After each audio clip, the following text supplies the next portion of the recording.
Actually bro, kahit simulan dumating di tayo, lahat ng mga store na nakikita natin, naghahanap agad ako ng pasalubong para sa kanya. Parang talagang, kanino ba? Grabe. Siyempre sa special na tao na sa ating buhay.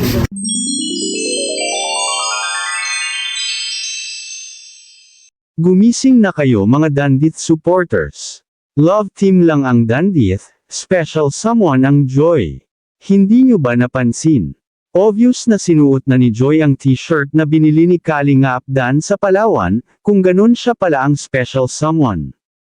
Ni Kalinga Apdan sa katunayan magkatabi pa nga sila sa van sumakay. Alam nyo na ngayon na wala naman talagang binigay na t-shirt para kay Medeth, at si Kalinga Apdan talaga ang bumili ng t-shirt na sinasabi niyang para sa kanyang special someone. Marami man ang nasakta na tinapos na ang love team nila Medeth at Kalinga Apdan. Pero marami din naman ang gusto at masaya na sila Joy at Dan talaga ang maging masigit pa sa love team o sila talaga ang magkatuluyan. Nakakakilig naman talaga si Kalinga Apdan at Joy, nagkataon lang na nauna ang Dandith love team besides on screen sila Dandith ayaw lang matanggap ng Dandith fans na wala silang sparks kahit sa mata ng mga viewers, pero I love Medeth the way siya dumiskarte sa buhay. Sorry kung nagsiiyakan kayo sa pagtatapos ng Dandith, pero napaka-OA naman pakinggan, alam naman nila na hindi nangyayari sa realidad na buhay nila.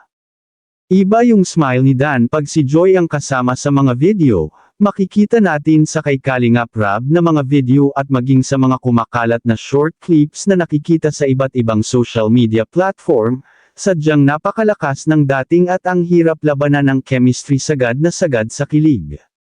Doon pa lang sa sinabi ni Kalinga Apdan na ibibigay niya sa kanyang special someone at abangan na lang ang susunod na mangyayari ay nakita naman natin kung sino ang may suot ng kanyang biniling damit na sinabi niyang para sa kanyang special someone.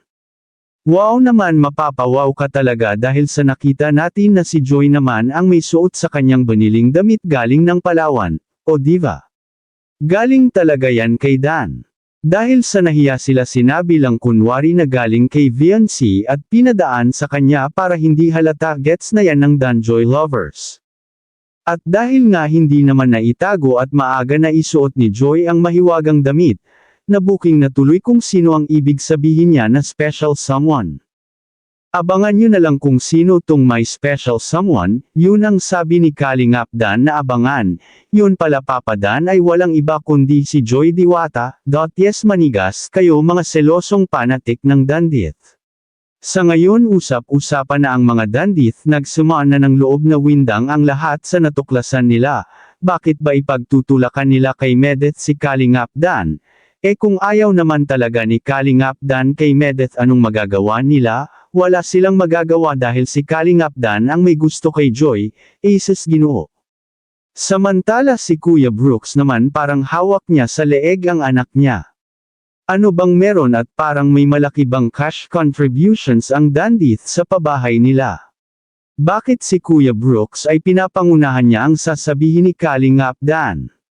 Di ba nung siya din nakipaghiwalay sa asawa niya at may pinili siyang ibang gusto niya ay nerespeto din ng pamilya niya? So dapat respetuhin din niya kung anong sasabihin ng anak niya at huwag pangunahan.